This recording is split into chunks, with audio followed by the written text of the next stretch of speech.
Hi friends, ഞാനിപ്പോൾ നിൽക്കുന്നത് മലപ്പുറത്ത് മലപ്പുറത്ത് റോസ് ലോഞ്ച് എന്ന ഓഡിറ്റോറിയത്തിലാണ്. ഇവിടെ ഫുഡ് സ്റ്റേറ്റ് പറഞ്ഞിട്ടൊരു എല്ലാ ഐറ്റംസും ഫുഡ് കിട്ടുന്ന രീതിയിൽ സ്റ്റേറ്റ് ചെയ്തേക്കണേ. അപ്പോൾ 11:15 സമയം. ഞാൻ ഇപ്പോൾ ആളൊന്നും ഉണ്ടാവില്ല, അടച്ചിട്ടുണ്ടാവിച്ച് വന്നതാണ്. പക്ഷേ സംഗതി ആളിഷ്ടം പോലെ ആളാട്ടോ. അപ്പോൾ ഞാനിത് വീഡിയോസിലെടുത്ത് ഇങ്ങനെ തിരിഞ്ഞ് നോക്കിയപ്പോൾ ഉണ്ട് എന്താ ഇവർ സാധനങ്ങൾ ഓർഡർ ചെയ്യാൻ തുടങ്ങിയിട്ടോ. പിന്നെ നോക്കിയില്ല, ഹേമിക്കുട്ടനും ഞാനും ഞങ്ങളെല്ലാവരും ഇങ്ങനെ ഓരോന്നും ഓർഡർ ചെയ്ത് കഴിക്കാൻ തുടങ്ങിയിട്ടോ. ഇത് എഗ്ഗ് കുൾഫി കേട്ടോ. പിന്നെ ഉപ്പിലിട്ടതൊക്കെ ഉണ്ടായിരുന്നു, ബ്രോസ്റ്റും ഫുൾ കോഴി പൊരിച്ചതും. അതെല്ലാം വീഡിയോ എടുത്ത് ഇങ്ങനെ തിരിഞ്ഞപ്പോൾ എന്താണ് അവരതും ഓർഡർ ചെയ്ത് അതൊരു പ്ലേറ്റ് കഴിഞ്ഞിട്ടോ.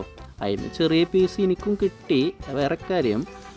പിന്നെ ഒന്നും നോക്കിയില്ല, മോമോസിൻ്റെ 2 ഐറ്റംസും കഴിച്ച്, പിന്നെ കുൽഫി, പിന്നെ അങ്ങനെ കഴിച്ച് അവരെല്ലാം ഓർഡർ ചെയ്ത് അവർ കുടിച്ച്. ഞാൻ എമ്മി അപ്പോഴും ഐസും ഇങ്ങനെ കൊണ്ടുവന്നിട്ടോ. എമ്മിക്ക് പിന്നെ പാമ്പിൻ്റെ എല്ലാം കാണിച്ചു കൊടുത്തത്. പാമ്പെല്ലാം നമ്മൾ കടിക്കൊന്നുമില്ലേ, വിഷമൊന്നുമില്ലാത്ത പാമ്പ്. അപ്പോൾ അതെല്ലാം കാണിച്ചു കൊടുത്ത് ഞങ്ങൾ അവിടെ നിന്ന് വിട്ടു.